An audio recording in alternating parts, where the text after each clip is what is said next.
კიდევ ერთხელ მოგესალმებით, ეთერშია კურიერი 6 საათზე ახალ ამბებს ანუკა ბუავა გაგაცნობთ. ბათუმში სტიქიის სალიკვიდაციო სამუშაოები დასრულებული ამ წუთისთვის ელექტროენერგია ყველა აბონენტს სრულად მიეწოდება. რთულ მონაკვეთებზე მუნიციპალურ სამსახურთან ერთად მობილიზებული იყვნენ საგანგებო სიტუაციების მართვის სამსახურის თანამშრომლებიც.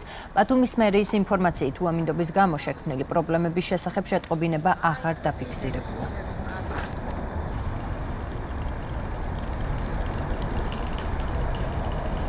ამ ეტაპისათვის ყველა გამოწვევა დაზეულია და ნორმალური სიტუაცია ქალაქში მიმდინარეობს სტიქიის შედეგად მიყენებული ცალკეული დაზიანებების სალიკვიდაციო და სასრულებელი სამუშაოები. იყო პრობლემა შუქის მიწოდებასთან დაკავშირებით, რომელიც მალევე იქნა აღდგენილი. დაზიანებულია რამოდენიმე საცხოვრებელი სახლის სახურავი, რომლის სალიკვიდაციო სამუშაოების თელეღამის განმავლობაში მიმდინარეობდა და დასრულებულია. დაზიანებული იყო რამოდენიმე ხელმცენარე, რომელიც სალიკვიდაციო სამუშაოები, რომლიცაც განხორციელდა და გატანილი იქნა. ასევე დაზიანებული იყო რამოდენიმე კერძო ავტომანქანა სახურავების ვარდნის შედეგად. თელეღამის განმავლობაში მიმდინარეობდა სალიკვიდაციო სამუშაოები ბათუმში. რთულ მონაკვეთებზე მუნიციპალურ სამსახურთან ერთად მობილიზებული იყვნენ საგანგებო სიტუაციების მართვის სამსახურის თანამშრომლებიც. ძლიერმა ქარმა რამდენიმე ქუჩაზე დააზიანა, მათ შორის ავტომობილები და საცხოვრებელი სახლების სახურავები. ბათუმის მერიის ინფორმაციით დამატებით პრობლემებზე არავის აღარ მიუმართავს. ძალიან ძლიერი ქარი იყო, საშინელება იყო, სტიქიური უბედურება იყო, ფაქტიურად ყველაფერი ნორმალურად ასრულდა საბოლოო ჯამში, სვერპლი არ ყოფილა. აივნიდან წამოვიდა, აივანი მოიშალა.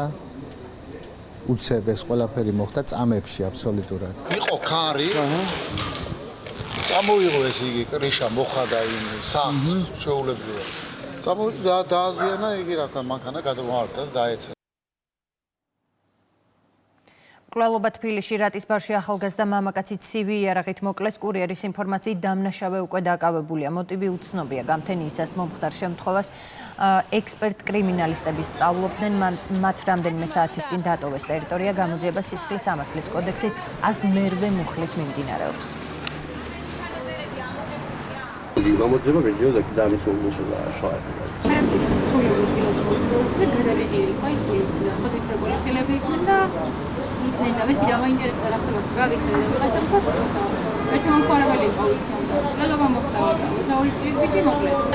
თანამშრომლობთ გამოძიებასთან დაელოდეთ მას. თქვენ ამოქმედებებს ვასრულებდით და ნაწილი სხვაგან ქალაქში მუშაობს. რამდენი ცვლილობა აქვს მიყენებული? შეგიძლიათ რამოდენიმე ხვალ მახათას მთაზე ივერიის ყოვლადწმინდა ღვთისმშობლის ხატის სახელობის ტაძარში ღვთისმშობლის წილხვდომილობისა და ანდრია პირველწოდებულის ხსენების დღეს საზეიმო წირვა აღევლინება. ტაძარში მისულ საზოგადოებას საშუალება ექნება მოილოცოს წმინდა მამა გაბრიელის სანაწილე ხატი. გასულ წელს საქართველოს პატრიარქის ლოცვა კურთხევით და საზოგადოება ივერიისას ინიციატივით ღვთისმშობლის წილხვედრი საქართველოს ხატის ასლი და მამა გაბრიელის სანაწილე ხატი ქართველი ემიგრანტების სანუგეშებლად და მოსალოცად რომში, ფლორენციასა და ბარიში გაიგზავნა. ხვალ კი დღესასწაულთან დაკავშირებით მამა გაბრიელის სანაწილე ხატი ერთი დღით მახათას ღვთისმშობლის სახელობის ტაძარში დაბრძანდება. ყოვლადწმინდა ღვთისმშობლის წილხვედრის საქართველოს ხატის იდეა დაიბადა მამა ილია ნასიძეს. შევქმნით ესკიზი, ვანახეთ უწმინდეს და უწმინდესმა ესეთი რამე ბრძანა, რომ ღვთისმშობელი არის საქართველოს მფარველიო და საქართველოს უნდა იყოსო მის გულს უკან. 4 ტექნიკით არის შესრულებული: მიკრომოზაიკა, ტიხრული მინანქარი, ქართული ჭვირული ორნამენტი და ჭედურობა. უნიკალური არის მსოფლიოში ესეთი არ არსებობს. უწმინდესი ლოცვა კურთხევით უნდა შექმნილიყო მამა გაბრიელის სანაწილე, რადგანაც არსებობს მისი წმინდა ნაწილები და შეიქმნა ჩვენ სახელოსნოში ხატი ღვთისმშობლის წილხვედრი საქართველოს მცირე ასლი და მამა გაბრიელის სანაწილე 12 მაისს მახათას სახელობის მონასტერში ტაძარში იქნება აბრძანებული.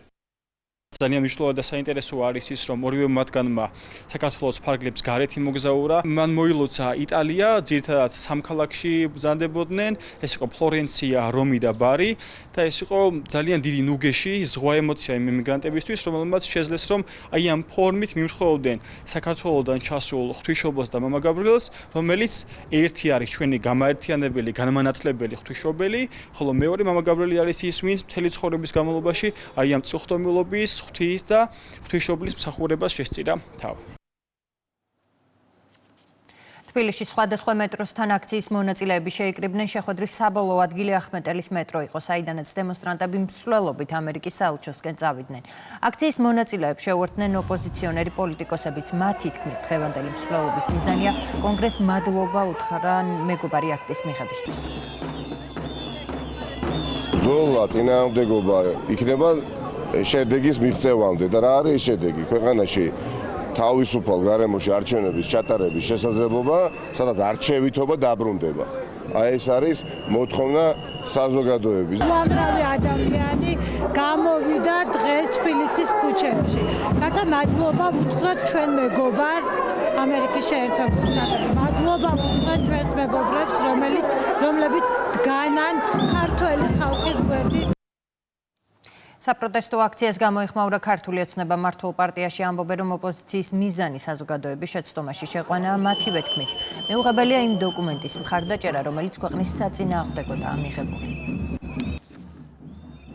უკვე 6 თვე არჩევნებში მეერს გასული და საზღვაო კარგად ხედავს, რომ ოპოზიცია მანამდე ატყუებდა, თითქოს ერთიანები იყვნენ და გაიმარჯვებდნენ და ახლა უკვე 6 თვე ატყუებენ, რომ თითქოს არჩევნები გაყავდა და უკვე საზოგადოება კარგად ხედავს იმ სიმართლეს, რაც თავიდანვე ცნობილი იყო, ჩვენ ყველას გვახსოვს ის რადიკალური აქციები დაპირისპირება პოლიციასთან, თუმცა ახლა უკვე ხედავთ იმ რაოდენობას ადამიანებისა, რომლებიც მხოლოდ პოლიტიკური ინტერესის, ვიწრო პარტიული ინტერესის გამო ატარებენ აქციებს და რეალურად ხდება აქციების მარგინალიზაცია, რადგან საზოგადოებამ კარგად დაინახა, არანაირი ევროპულ მომავალ საფრთხე არ ემუქრება, რომ ელიას, გვარამიას, ადაგასული პრეზიდენტის და ასე შემდეგ იმედზე ყოფნა არ შეიძლება, ისინი საქართველოს მომავლისთვის კი არა საქართველოს წარსულის დაბრუნებისთვის იბრძვიან, რაც შეეხება დღევანდელ აქციას, რა თქმა უნდა, გულდასაწყვეტია, რომ ის არამეგობრული აქტი, რომელიც კონგრესმა მიიღო, ახლა უკვე ხდება ოპოზიციის მხრიდან მადლიერების გადახდის საფუძველი და სამწუხაროა, რომ დღევანდელ აქციაზე სხვა ქვეყნის დროშები უფრო მეტი იხილა საზოგადოება, ვიდრე საქართველოს დროშები.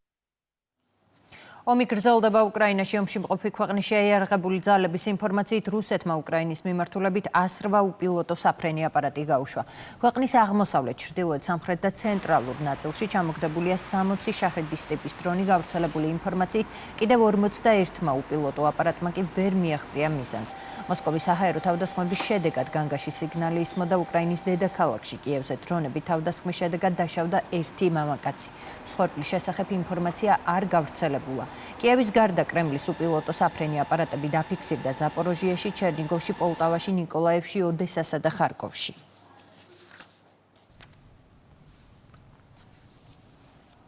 მოსკოვის პასუხი ევროპას ლიდერების შეთავაზებას ვლადიმერ პუტინი ეხმაურება და კიევს პირდაპირ მოლაპარაკებების განახლებას თავაზობს. 2022 წლის შემდეგ პირველად შეხვედრის ადგილი ისევ სტამბოლი, მაგიდაზე კი ისევ ცეცხლის შეწყვეტის შეთანხმების დოკუმენტია. კიევი კი ისევ მოსკოვის პასუხს ელოდება. უკრაინა მოლაპარაკებებს მხოლოდ იმ შემთხვევაში დაიწყებს, თუ ცეცხლი 12 მაისიდან 30 დღით უპირობოდ შეწყდება. პარალელურად ცნობილი ხდება, რომ თურქეთი მზადაა უმასპინძლოს რუსეთსა და უკრაინას შორის მოლაპარაკებებს. ამის შესახებ თურქეთის პრეზიდენტმა რეჯეფ თაიფ ერდოღანმა ფრანგ კოლეგას ემანუელ მაკრონს სატელეფონო საუბრისას განუცხადა. ინფორმაციას თურქეთის პრეზიდენტის ადმინისტრაცია ავრცელებს. Ჩვენ თავაზობთ უკრაინას, რომ მოლაპარაკებები დაუყოვნებლივ დაიწყოს მომავალ ხუთშაბათს, 15 მაისს, სტამბოლში, სადაც ერთხელ უკვე გაიმართა და შეწყდა ჩვენი სურვილის საწინააღმდეგოდ. ხვალ გეგმავთ თურქეთის პრეზიდენტთან, ბატონ ერდოღანთან საუბარს. მინდა ვთხოვო მას, თურქეთში მოლაპარაკებების შესაძლებლობა მოგვცეს იმ იმედით, რომ ის დაადასტურებს უკრაინაში მშვიდობის დამყარების სურვილს. ვალდებულნი ვართ უკრაინასთან სერიოზული მოლაპარაკებები ვაწარმოოთ. მოლაპარაკებების მიზანია კონფლიქტის ძირითადი მიზეზის აღმოფხვრა და ისტორიული პერსპექტივიდან გრძელვადიანი მდგრადი მშვიდობის დამყარება. არ გამოვრიცხავთ, რომ ამ მოლაპარაკებების მსვლელობისას შესაძლებელი იქნება ცეცხლის შეწყვეტის შესახებ ახალი შეთანხმების მიღწევა. რეალური ცეცხლის შეწყვეტის შეთანხმება, რომელსაც არა მხოლოდ რუსეთი, არამედ უკრაინული მხარეც დაიცავს. კარგის ნიშანია, რომ რუსებმა საბოლოოდ დაიწყეს ომის დასრულებაზე ფიქრი. მსოფლიოში ყველა უკვე დიდი ხანია ამას ელოდა, მაგრამ ნებისმიერი ომის რეალური დასრულების პირველი ნაბიჯი არის ცეცხლის შეწყვეტა. არავითარი აზრი არ აქვს ადამიანების მკვლელობის გაგრძელებას თუნდაც ერთი დღით. ველოდებით, რომ რუსეთი დაადასტურებს სრულ ხანგრძლივ და სანდო ცეცხლის შეწყვეტას ხვალიდან, 12 მაისიდან, რაც შეეხება უკრაინას, ჩვენ მზად ვართ შეხვედრებისთვის. ვლადიმერ პუტინის განცხადებას ეხმაურებიან მსოფლიო ლიდერები მოლაპარაკებების პროცესში. მთავარ შუამავალი პუტინის განცხადებას პოზიტიურად აფასებს. დონალდ ტრამპის თქმით, მომდევნო კვირა დიდი მოლაპარაკებების დასაწყისი იქნება. პოზიციას არ ცვლიან ევროპელი ლიდერები და 12 მაისიდან 30 დღიან ცეცხლის შეწყვეტას ითხოვენ. პოტენციურად დიდი დღე რუსეთისა და უკრაინისთვის. წარმოიდგინეთ ასობით ათასი სიცოცხლე, რომელიც გადარჩება, როდესაც ეს დაუსრულებელი სისხლის ღრუა იმედიად დასრულდება. ეს იქნება სრულიად ახალი და გაცილებით უკეთესი სამყარო. მე განვაგრძობ მუშაობას ორივე მხარესთან, რათა დარწმუნებული ვიყო, რომ ეს მოხდება. ამერიკის შეერთებულ შტატებს სურს ფოკუსირდეს ურთიერთობის აღდგენაზე და ვაჭრობაზე. დიდი კვირა გველის წინ. დღეს დიდი ერთიანობა გაჩნდა 30 დღიანი უპირობო ზავის გარშემო თქვენ ნახეთ 5 ლიდერი საფრანგეთის გაერთიანებული სამეფოს გერმანიისა და პოლონეთის უკრაინის პრეზიდენტთან ერთად ასევე სხვა მსოფლიო ლიდერი ჩვენს ვირტუალურ შეხვედრაზე რომელიც 30 დღიანი უპირობო ზავის შესახებ შეერთებული შტატების პოზიციას ეთანხმებოდნენ სამშვიდობო შეთანხმების პასუხად პუტინმა საკუთარი პირობები წამოაყენა ჩვენ დღეს ეს პირობები უარყვავით მაგრამ ამავდროულად განვაცხადეთ რომ შევჯერდებით სანქციების სახით საპასუხო ზომებზე თუ ეს ზავი არ გამოვა. ისეთი შეგრძნებაა თითქოს ერთი ნაბიჯით მივუახლოვდით ზავს, რომელიც ასე საჭიროა. კიევში პრეზიდენტ ტრამპთან ერთად ჩვენ წარვადგინეთ მკაფიო წინადადება. უპირობო 30 დღიანი ზავი, რომელიც ორშაბათიდან უნდა დაიწყოს. პრეზიდენტმა ზელენსკიმ ეს ვალდებულება აიღო ყოველგვარი პირობის გარეშე. ახლა ჩვენ ველით რუსეთისგან ანალოგიურ მკაფიო პასუხს. ვერ იქნება მოლაპარაკებები, სანამ სროლის ხმა ისმის. ვერ იქნება დიალოგი თუ სამოქალაქო პირებს ბომბავენ. ახლა საჭიროა ზავი, რათა დაიწყოს მოლაპარაკებები მშვიდობისთვის. ირანმა და შეერთებულმა შტატებმა თეირანის ბირთვული პროგრამა განაახლეს კონსულტაციების მეოთხე რაუნდს ორი ქვეყნის წარმომადგენლები ომანში ატარებენ. შეხვედრაზე თეირანს საგარეო საქმეთა მინისტრი აბას არაქჩი, ვაშინგტონს კი ტრამპის სპეციალური წარმომადგენელი სტივ ვიტკოფი წარმოადგენს. აბას არაქჩი მოლაპარაკებების დაწყებამდე განაცხადა, რომ ბირთვული პროგრამის განახლებაზე ირანი უარს არ ითხოვს. საკითხთან დაკავშირებით კონსულტაციები წარსულში რომსა და მასკატში გაიმართა მოლაპარაკებების პარალელურად დონალდ ტრამპი კატარში, საუდის არაბეთსა და არაბთა გაერთიანებულ საამიროებში ვიზიტს გეკნავს. ამერიკისგან განსხვავებით, ირანის ისლამურ სახელმწიფოს ბირთვულ პროგრამასთან დაკავშირებით კარგად ნაცნობი პოზიცია აქვს. ჩვენ სწორი მიმართულებით მივდივართ. ირანის დამოკიდებულება ამ საკითხისადმი არის გამჭვირვალე. ბირთვული პროგრამა ძლიერ ლეგალურ და ლეგიტიმურ საფუძვლებს ეყრდნობა. ჩვენი მშვიდობიანი ბირთვული პროგრამის ასპექტები მუდმივ რეჟიმში საერთაშორისო ატომური სააგენტოს დაკვირვების ქვეშაა. ის არის ირანელი ხალხის უფლების ნაწილი და არასოდეს იქნება მოლაპარაკებების ან კომპრომისების ნაწილი. ურანის გამდიდრება ირანელი ხალხის ერთ-ერთი მთავარი მიღწევა და სიამაყეა. პაკისტანი და ინდოეთი მიღწეული შეთანხმების შემდეგ ერთმანეთს ცეცხლის გახსნას შეადანაშაულებენ. ინდოეთის საგარეო საქმეთა მდივნის განცხადებით, პაკისტანმა ინდოეთის ტერიტორიაზე თავდასხმა განახორციელა. ადგილობრივი ხელისუფლების ინფორმაციით, ქამირში აფეთქებების ხმა გაისმა. ინდოეთის დასავლეთის შტატ გუჯარატში კი ხელისუფლებამ უსაფრთხოების ზომები გაამკაცრა. საკითხის შესახებ ინდოეთის პრემიერ-მინისტრმა და ქვეყნის უსაფრთხოების თანამდებობის პირებმა ითათბირეს. ეს არის მიღწეული შეთანხმების დარღვევა. ჩვენ ძალიან სერიოზულად ვუყურებთ ამ საკითხს. მოვუწოდებთ პაკისტანს მიიღოს შესაბამისი ზომები დარღვევების აღმოსაფხვრელად და სიტუაციას პასუხისმგებლობით მოეკიდოს. ისრაელის სამხედრო თავდასხმების შედეგად ღაზის სექტორში პალესტინელთა მსხვერპლის რაოდენობა 52,000 მიაღწია. ბოლო 24 საათის განმავლობაში კი ანკლავში ისრაელის სამხედრო ოპერაციების შედეგად 23 პალესტინელი დაიღუპა. დაშავებულია 124 პირი.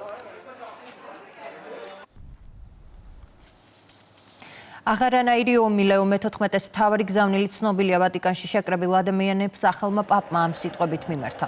ლეო მე-14 სამართლიანი და მყარი მშვიდობისკენ და ღაზის სექტორში ცეცხლის დაუყოვნებლივი შეწყვეტისკენ მოწოდებით გამოვიდა, რომის პაპი მიესალმა ინდოეთსა და პაკისტანს შორის ცეცხლის შეწყვეტის შესახებ შეთანხმებას. Associated Press-ის ცნობით, პონტიფიკოსის პირველი მიმართვის მოსასმენად მოედანზე დაახლოებით 100,000 ადამიანი შეიკრიბა. ძვირფასო ძმებო და დებო, გისურვებთ კარგ კვირა დღეს. მეორე მსოფლიო ომის უზარმაზარი ტრაგედია, რომელმაც 60 მილიონი ადამიანი სიცოცხლე შეიწირა, 80 წლის წინ 8 მაისს დასრულდა. დღევანდელ დრამატულ ყოფაში, როდესაც როგორც პაპი ფრანცისკე არაერთხელ აღნიშნავდა, მესამე მსოფლიო ომი ნაწილ-ნაწილ მიმდინარეობს, მეც მოვუწოდებ მსოფლიოს დიდ ლიდერებს და გავიმეორებ მარად აქტუალურ თხოვნას. აღარანაირი ომი. ჩემს გულში ვატარებ საყვარელი უკრაინელი ხალხის ტანჯვას. ყველაფერი უნდა გაკეთდეს ჭეშმარიტი, სამართლიანი და ხანგრძლივი მშვიდობის მისაღწევად, რაც შეიძლება სწრაფად. უნდა გათავისუფლდეს ყველა ტყვე და ბავშვები თავიანთ ოჯახებს დაუბრუნდნენ. ღრმად ვარ დამწუხრებული იმის გამო, რაც ხდება ღაზა სექტორში. აქაც დაუყოვნებლივ უნდა შეწყდეს ცეცხლი. ჰუმანიტარული დახმარება დაზარალებულ მოქალაქეებამდე უნდა მივიდეს. უნდა გათავისუფლდეს ყველა მძევალი. ამ სირთულეების ფონზე მივესალმები ინდოეთსა და პაკისტანს შორის ცეცხლის შეწყვეტის შესახებ განცხადებებს.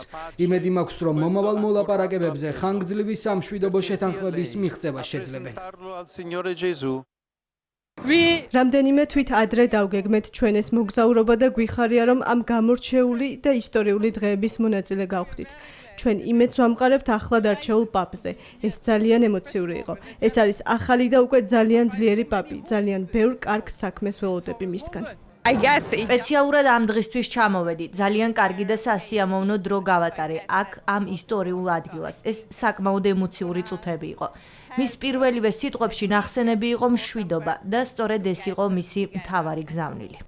პაპმა თავის პირველ სიტყვებში თქვა, რომ სოფლიოში ომის დრო დასრულდა. ჩემთვის სწორედ ეს სიტყვები იყო ყველაზე სიმბოლური და მნიშვნელოვანი, ამიტომაც მგონია, რომ ის მთელს მსოფლიოს გააერთიანებს და მშვიდობის იმედს დაუბრუნებს. დიდი პროგრესი წერს დონალდ ტრამპის სოციალურ ქსელში. ამერიკის პრეზიდენტი აცხადებს, რომ ჩინეთსა და შტატებს შორის ურთიერთობების სრული აღდგენა მეგობრულ, თუმცა კონსტრუქციულ გარემოში მოხდა. შვეიცარიაში გამართული შეხვედრა ორ უდიდეს ეკონომიკას შორის ტრამპის ტარიფების ომის შედეგად სავაჭრო ურთიერთობების ფაქტობრივ გაყინვას მოჰყვა.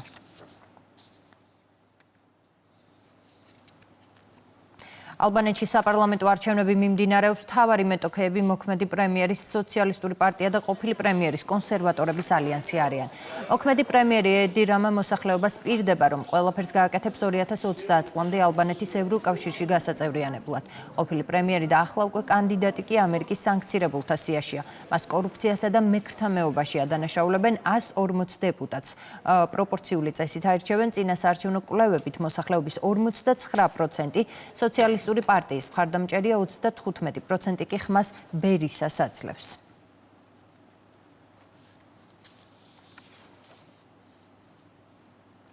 შრი-ლანკაში ავტობუსის ავარიას 21 ადამიანის სიცოცხლე ემსხვერპლა. ადგილობრივი პოლიციის ცნობით დაშავებულია 14 პირი.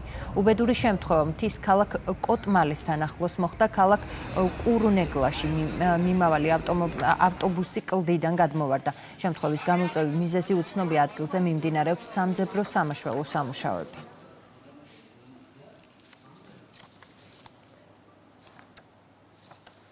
წყალტუბოში ცივი ტბის რეაბილიტაცია დასრულდა. სამუშაოები ქალაქებისა და კურორტების განვითარების პროგრამის ფარგლებში 2023 წელს დაიწყო და პროექტს 16 მილიონი ლარი მოხმარდა.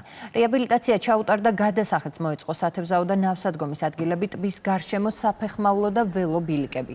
ტერიტორია გამწვანდა დამატებითი ნარგავები, დამონტაჟდა განათების სისტემა და მოეწყო საავტომობილო პარკინგი. შესრულებული სამუშაოები ინფრასტრუქტურის მინისტრმა იმერეთის რეგიონისა და წყალტუბოს ადგილობრივი ხელისუფლების წარმომადგენლებთან ერთად დაათვალიერა. ვიმყოფებით წყალტუბოში, სადაც უამრავი საინტერესო პროექტი განხორციელდა, მაგრამ ეს მხოლოდ დასაწყისია, გაგრძელდება კიდევ უფრო აქტიურად ამ პროექტების განხორციელება, ისე როგორც ინფრასტრუქტურული, სანიაღვრე, წყლის პრობლემასთან დაკავშირებით, წყალარინების პრობლემასთან დაკავშირებით და ასევე ურბანული სივრცეების მოწესრიგება და თქვენც ყველანი ხედავთ თუ რამდენად მნიშვნელოვანია არა მხოლოდ წყალტუბოს მაცხოვრებლებისთვის, არამედ მთლიანად იმერეთის რეგიონისთვის ეს ტერიტორია, რომლის რეაბილიტაციაც განხორციელდა. იმერეთში აქტიურად მიმდინარეობს სარეაბილიტაციო სამუშაოები რიკოთის უღელტეხილის მიმართულებით, სადაც ინფრასტრუქტურის მინისტრთან ერთად დავათვალიერეთ ფერდის გასამაგრებელი სამუშაოები, ასევე დავათვალიერეთ სამტრედიის მიმართულებით საავტომობილო ცენტრალური მაგისტრალი და დღეს ვიმყოფებით ქალაქ წყალტუბოში ცირკბაზე, რომელსაც აქვს ძალიან დიდი მნიშვნელობა ტურისტული მიმართულებით, სადაც თავს იყრის ყველა მიმართულებიდან დასავლეთში ჩამოსული ტურისტი.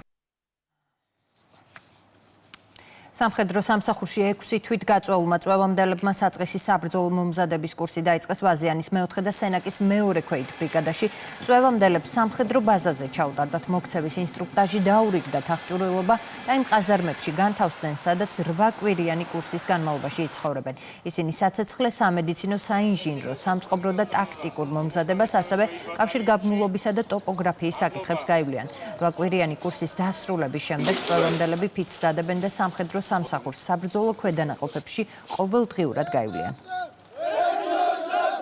ჩემი წამსვლის მიზეზი ის იყო, რომ ბავშვობიდან სულ მქონდა სული, რომ კარგ ჯარში მომსახურა. საქართველოზე კარგ ჯარს ალბათ ვერ ნახავ რა არის იმაზე უკეთესი თუ ჩემი ქვეყანას ემსახურე. რაც შეეხება პირობებს და მოლოდინებს, რა მოლოდინები დიდი მქონდა რა თქმა უნდა და აქ კიდე უფრო დიდი შედეგი დამხვდა. მე ვფიქრობ, რომ ყველა ახალგაზრდა უნდა განიცადოს ეს შეგრძნებები. ყოველთვის მინდა და მე ვმსახურა საქართველოს თავდაცვის ძალებში. წვევამდელთა სავალდებულო სამხედრო სამსახურში გამოვცხადით ჩემი ნებით. მოსვლის დღიდან დამხვდა ძალიან კარგი სიტუაცია. და მოსვლის დღიდანვე ჩემი იმედები გაამართლა. ყველა საქართველოს მოქალაქეს ვურჩევ იმსახუროს საქართველოს თავდაცვის ძალებში. უმრავლესობა არის ნებაყოფლობითი წვევამდელი, მათ თავიანთი სურვილით გამოთქვეს სამხედრო სამსახური. აღნიშნული და გამომდინარე, ისინი გარკვეული ბენეფიტებით ისარგებლებენ. ევროკავშირის იმიტირებულ სასამართლო პროცესში თბილისის სახელმწიფო უნივერსიტეტის გუნდმა გაიმარჯვა შეჯიბრის საქართველოს იუსტიციის სამინისტროსა და იუსტიციის სასწავლო ცენტრის მხარდაჭერით წელს მე-7-ად გაიმართა და მისი მიზანი ევროკავშირის სამართლისა და საქართველოს ევროკავშირის ასოცირების შეთანხმების შესახებ სტუდენტებში ცოდნის გაღრმავებაა. კონკურსში მონაწილეობის სურვილი წელს საქართველოს 16 უნივერსიტეტის 200-ზე მეტმა სტუდენტმა გამოთქვა. წლევანდელი ღონისძიების ფინალური ეტაპი კი ევროპის დღეების ფარგლებში 9 და 10 მაისს ყვარლის იუსტიციის სასწავლო ცენტრში გაიმართა.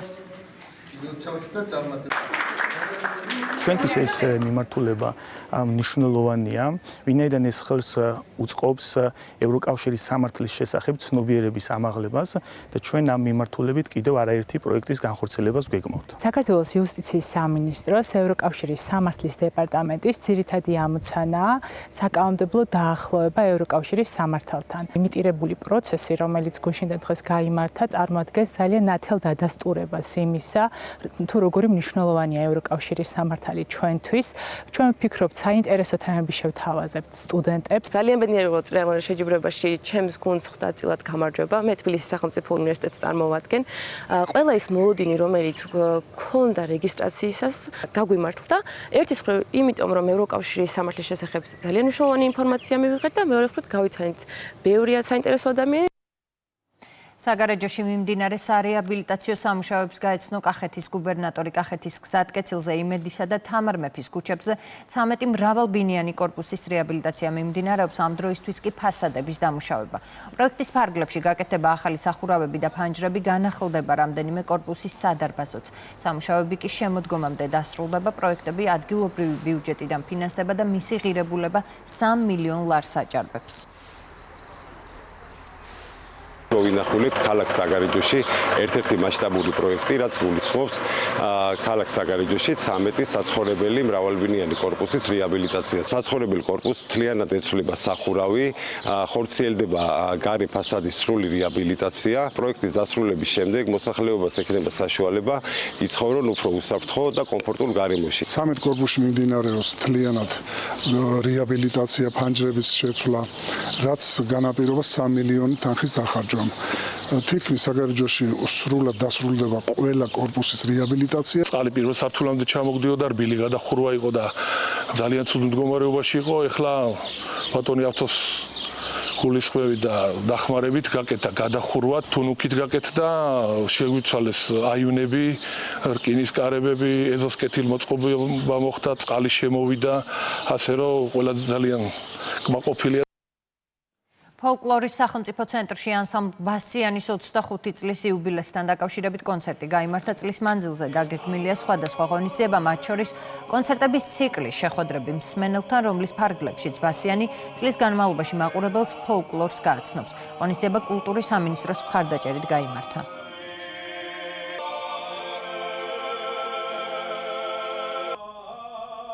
ანსამბლი ბასიანი წელს განაგრძობს აქტიურ შემოქმედებით ცხოვრებას. უახლოეს მომავალში ჩვენ ჩავატარებთ კონცერტებს, სადაც წარმოდგენილი იქნება მეგრული, სვანური და ასევე გორული სიმღერის ნიმუშები და ვფიქრობ, რომ მაყურებლისთვის ძალიან საინტერესო იქნება ანსამბლ ბასიანის განახლებული რეპერტუარი.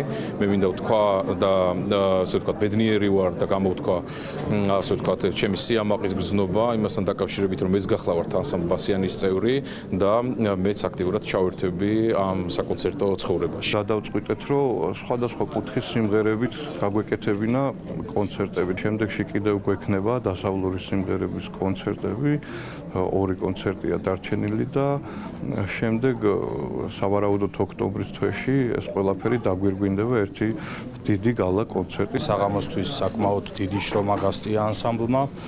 საკმაოდ დიდხანს ვემზადებოდით რეპერტუარისთვისაც ძალიან ბევრი ფიქრი დაგვჭირდა. მე ვფიქრობ, რომ საკმაოდ მრავალფეროვანი რეპერტუარი გამოვიდა და ამისთვის საკმაოდ დიდი შრომა გასწია ბასიანმა.